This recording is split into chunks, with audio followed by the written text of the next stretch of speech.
I'm Ed Hodson. I'm the product manager for potato equipment here at Grimme. I've been with Grimme for 10 years and previous to that I was a service engineer.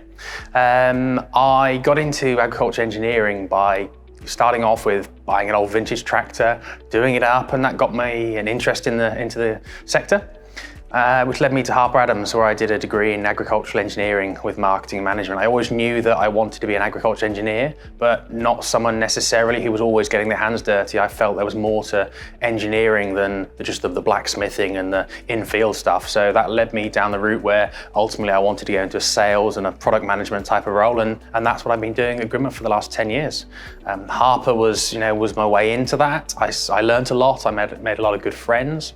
I felt the university was a really good way to get the grounding of engineering, understand the principles and the basics, and what Harper did better than anywhere else at the time was allowing me to apply those skills practically. And I loved their placement scheme. So my third year was spent in industry. I spent 6 months working for a root crop manufacturer, and the remaining time spent working on the farm. So that gave me a good grounding in operating machines, maintenance, which ultimately allowed me to move into a service role really easily. And then after 2 years in a service role, became a service manager.